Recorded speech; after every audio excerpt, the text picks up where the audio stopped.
नमस्कार। राजकीय स्नातकोत्तर महाविद्यालय बारंग के राजनीति विज्ञान विभाग से मैं डॉक्टर राकेश वर्मा आप सभी का इस ऑनलाइन क्लासेस में स्वागत करता हूं। प्यारे बच्चों, बीए फर्स्ट ईयर में जो प्रथम प्रश्न पत्र चलता है अपने, वो है राजनीतिक सिद्धांत। इस पुस्तक का हम अध्ययन कर रहे हैं। इस पुस्तक में हम उन राजनीतिक सिद्धांतों की बात कर रहे हैं जो राजनीति के मूल आधार हैं। आज हम बात करते हैं उत्तर व्यवहारवाद की। उत्तर व्यवहारवाद के बाद जो क्रांति आई उसको उत्तर व्यवहारवाद बोलते हैं। डेविड स्टीन जो थे, उन्होंने व्यवहारवाद की परिकल्पना की, व्यवहारवाद को लागू किया। उसके बाद उनको ऐसा लगा कि कुछ खामियां रह गई हैं। उन खामियों को दूर करने के लिए वो उत्तर व्यवहारवाद लेके आए। इसके भी जन्मदाता जो हैं वो डेविड स्टीन है। व्यवहारवाद के जन्मदाता भी डेविड स्टीन है और उत्तर व्यवहारवाद के जनक भी डेविड स्टीन है। 1960 के दशक की समाप्ति से पहले डेविड स्टीन द्वारा, जो स्वयं व्यवहारवादी क्रांति के प्रमुख प्रतिपादक थे, उन्होंने ही इस नए सिद्धांत की परिकल्पना की और माना कि व्यवहारवादी जिन्होंने अब उत्तरवादी को रूप धारण कर लिया है, उनके द्वारा जो व्यवहारवादी शोध हुए हैं उन शोध में कुछ परिवर्तन किए जाए। उत्तर व्यवहारवाद का अभिप्राय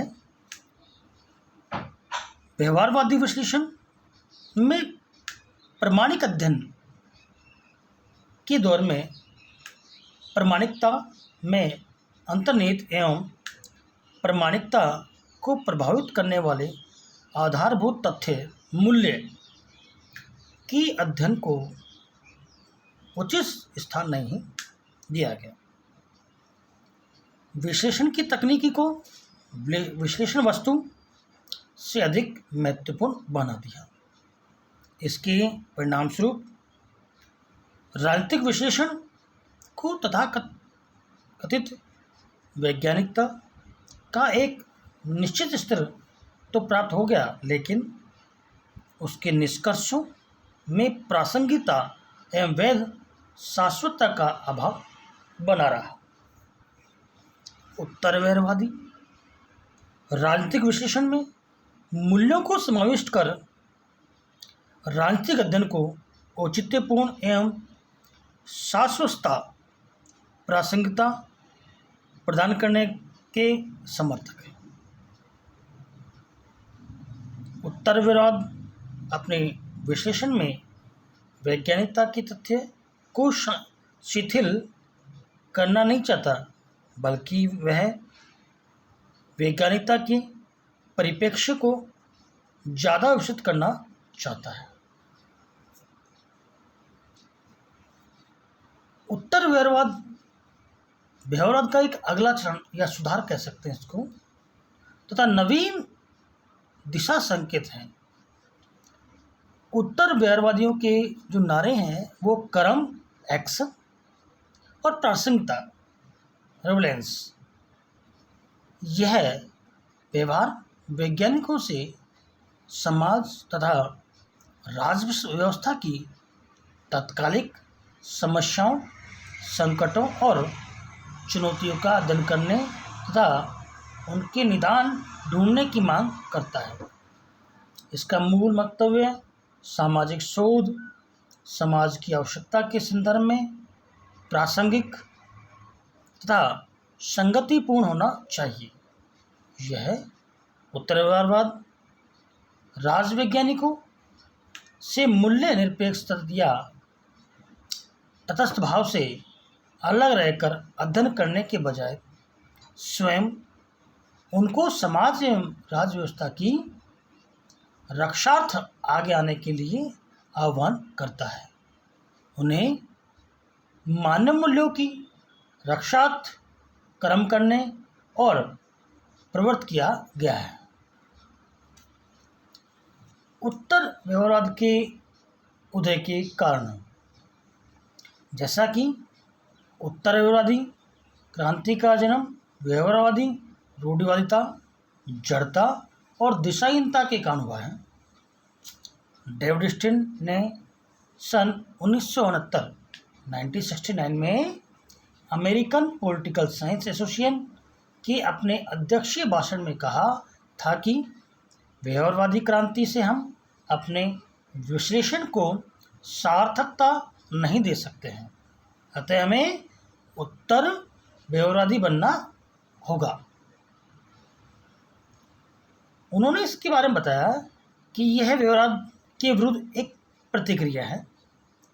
द्वितीय विश्व युद्ध के बाद व्यवहारवादी प्रयासों के माध्यम से राजनीतिक विज्ञान को विश्वसनीय सैद्धांतिक एवं वैज्ञानिक स्वरूप देने के प्रयास किए गए, लेकिन इसके बावजूद स्वयं कई व्यवहारवादी भी इन प्रयासों को अपर्याप्त एवं अपूर्ण अनुभव करने लगे।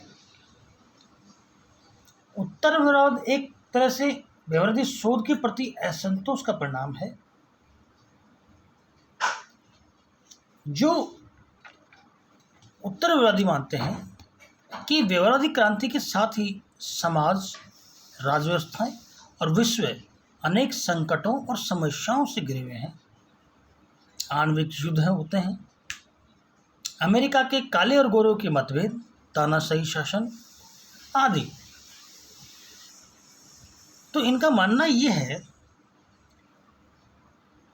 उत्तरवादियों का कि जो प्रश्न कुरेद रहा था वह यह था कि उच्च तकनीकी पर्याप्तता और परिष्कृत शोध उपकरणों के प्रयोग की उपयोगिता क्या थी। यदि राजवैज्ञानिक इस स्थिति में ही नहीं थे कि समकालीन सामाजिक और राजनीतिक संकटों को समझ सके और उसके समाधान की दिशा में अपना योगदान दे सके। उत्तर व्यवहारवाद के लक्षण या मान्यताएं जो है उसके बारे में बात करते हैं। डेविड स्टीन ने उत्तर व्यवहारवाद के दो प्रमुख लक्षण बताए: शोध की सार्थकता या प्रासंगिकता और कर्मनिष्ठता या कर्म।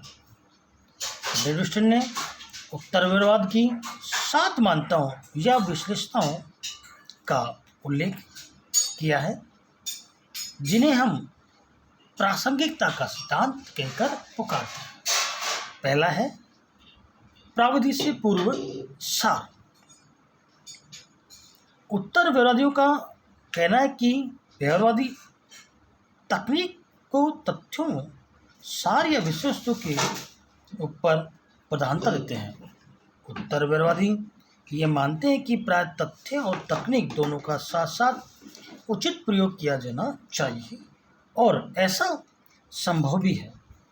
तथ्यों को बलि चढ़ाकर व्यवहारवादी प्राय तकनीक के पीछे भागते थे, जबकि उत्तर व्यवहारवादी कहते हैं कि अनुसंधान के लिए परिष्कृत उपकरणों का विकास करना उपयोगी है, परंतु उसके लिए अनेक महत्वपूर्ण बात या उद्देश्य हैं जिनके लिए उपकरणों का प्रयोग में लाया जा रहा है। उत्तर व्यवहारवादियों के अभिमत में व्यवहारवादियों को चाहिए कि वे महत्वपूर्ण समसामयिक सामाजिक समस्याओं के साथ परिवर्तनात्मक रूप से अपने शोध कार्य की प्रासंगिकता को स्थापित करें। अगला, सामाजिक परिवर्तन पर बल। उत्तर व्यवहारवादियों का मानना है कि जाने अनजाने में व्यवहारवादी परिवर्तन विरोधी हो जाते हैं। परिवर्तन विरोध व्यवहारवाद में प्रणाली शास्त्र और तकनीक में निहित है। व्यवहारवादी तथ्यों के वर्णन और विश्लेषण तक अपने को सीमित रखता है। उन तथ्यों के व्यापक संदर्भ को, उनकी सामाजिक प्रासंगिकता को समझने की आवश्यकता पर ध्यान नहीं देता है, क्योंकि वह समझता है कि यह उसके प्रणाली शास्त्र के अनुसार वर्जित है। सामाजिक प्रासंगिकता या तथ्यों के व्यापक संदर्भ में उनको समझना शायद उसके पिरामिड की आवश्यकताओं के अनुरूप न हो, या हो सकता है कि उसमें नैतिक तत्व निहित होने की संभावना न हो। अतः वह व्यापक संदर्भ में ही उदासीन ही रहता है। इन सब का परिणाम यह हुआ कि व्यवहारवादी राजनीति विज्ञान में एक ऐसी सामाजिक रूढ़िवादिता की विचारधारा का रूप ले लिया था जिसमें केवल धीमी गति से होने वाले परिवर्तनों के लिए गुंजाइश थी। तीसरा है समस्याओं के विश्वसनीय निदान की आवश्यकता। व्यवहारवादी युग में राजनीति विज्ञान ने राजनीति के क्रूर यथार्थताओं से अपना नाता बिल्कुल ही तोड़ लिया था। व्यवहारवादी अन्वेषण का लक्ष्य यदि वास्तव में तथ्यों की गहराई तक पहुंचना था, तो यह कैसे संभव माना जा सकता है कि राजवैज्ञानिक स्थिति की यथार्थताओं के प्रति अपनी आंखें सर्वथा बंद रखें। यह युग संकट और चिंता का युग था। व्यवहारवाद के अमूर्त प्रत्ययों एवं अवधारणाओं में व्यक्ति तथा समाज की व्यापक एवं गंभीर समस्याओं के समाधान की क्षमता नहीं थी।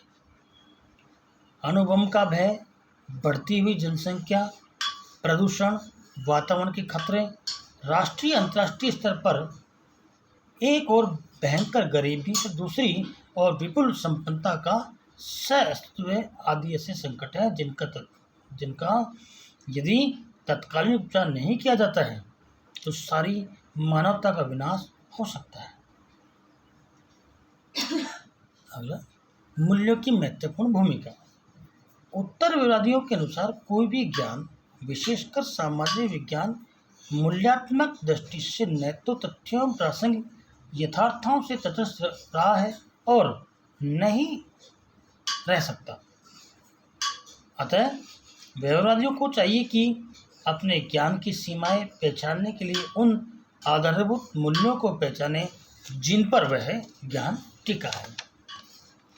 व्यवहारवादियों ने मूल्य के महत्व को सर्वथा अस्वीकार न करते हुए भी विज्ञानवाद एवं मूल्य निरपेक्ष दृष्टिकोण पर इतना जोर दिया था कि व्यवहारिक दृष्टि से मूल्यों का सर्वथा उपेक्षणीय मान लिया गया था। इस स्थिति में राजनीति विज्ञान को नीरस एवं प्रयोजनहीन बना दिया था। अगला है बुद्धिजीवियों की भूमिका। उत्तर व्यवहारवादियों ने राजनीति शास्त्रियों को यह भी याद दिलाना चाहा कि बुद्धिजीवी होने के नाते समाज में उनकी अपनी एक भूमिका है। राजनीति वैज्ञानिक बुद्धिजीवी होने के नाते यदि मानवीय मूल्यों के प्रति प्रतिबद्ध नहीं है तो वह अपनी उचित भूमिका नहीं निभाता, वरन अपने दायित्वों से विमुख हो जाता है। सभ्यता के मानवीय मूल्यों के संरक्षण में अधिक से अधिक प्रयत्नशील होना उनका प्रमुख उत्तरदायित्व था।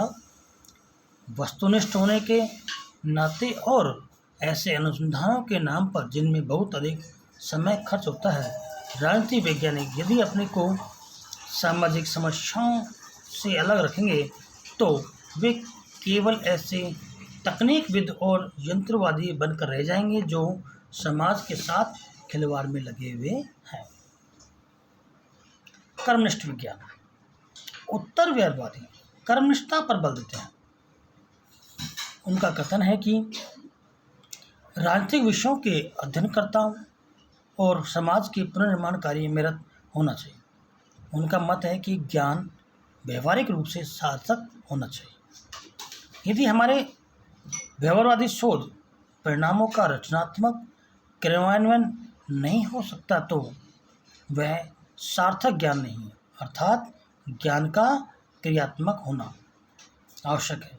डेविड स्टीन के शब्दों में जानने का अर्थ है कार्य करने का उत्तरदायित्व अपने हाथों में लेना, और कार्यरत होने का अर्थ है समाज के पुनर्निर्माण में अपने को लगा देना। उत्तरवादियों की मांग है कि कोरे चिंतन की और उन्मुख ज्ञान के स्थान पर प्रत्येक शोधकर्ता को ऐसा शोध करना चाहिए जिसका समसामयिक समस्याओं के सुलझाने में योगदान हो। अतः राजनीति विज्ञान को मनन विज्ञान के स्थान पर कार्य विज्ञान बनना चाहिए। अगला है व्यवसाय का राजनीतिकरण। राजवैज्ञानिक तटस्थ रहने में गर्व अनुभव करते हैं। वे समाज की राजनीतिक गर्मागर्मियों में स्वयं को शामिल करके सक्रिय भूमिका अदा करने में विश्वास नहीं रखते हैं, जबकि उत्तरवादियों की मानता है कि राजनीतिक शास्त्रियों को समाज में सकारात्मक भूमिका अदा करनी चाहिए, जिससे समाज के उद्देश्यों को एक सुव्यवस्थित दिशा प्रदान की जा सके। अतः बुद्धिजीवियों के संघों और समुदायों, यहाँ तक कि विश्वविद्यालयों को भी मानव मूल्यों की रक्षार्थ संघर्ष के मैदान में आना चाहिए। उनके व्यवसाय का राजनीतिकरण अपरिहार्य वांछनीय है।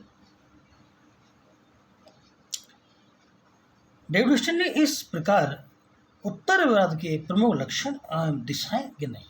उनका मत है कि सभी उत्तरवादी इन सभी बातों से सहमत हों, और ऐसा नहीं उसने तो उपयुक्त विवेचन के आधार पर उत्तरवाद के प्रमुख सूत्रों का एक कैमरा चित्र प्रस्तुत करने का मात्र प्रयास किया है।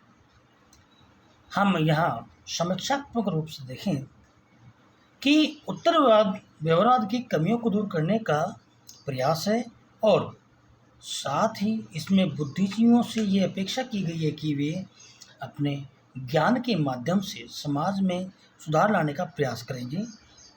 उत्तरवादी चाहते हैं कि राजनीति वैज्ञानिक का अपने ज्ञान की छाप अपने युग के सामाजिक प्रश्नों और समस्याओं पर अंकित करना अनिवार्य उत्तरदायित्व है। संक्षेप में उत्तरवाद को व्यवहार के अंतर्निष्ठ करने वाली क्रांति के रूप का स्थान लिया है। व्यवहारवाद का विस्तार करने वाला आंदोलन कहना उचित होगा। वर्तमान समय में व्यवहारवादियों तथा उत्तरवादियों के बीच पारस्परिक विरोध की स्थिति समाप्त हो गई है।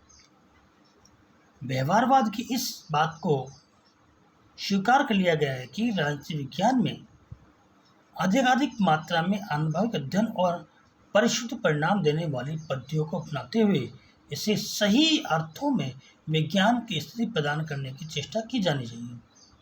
लेकिन इसके साथ ही यह मान लिया गया है कि राजनीति का ज्ञान वास्तविक राजनीतिक जीवन की समस्याओं और जटिलताओं से अलग रहकर नहीं किया जा सकता, तथा समस्त राजनीतिक अध्ययन में मूल्यों को केंद्रीय स्थिति प्राप्त होनी चाहिए।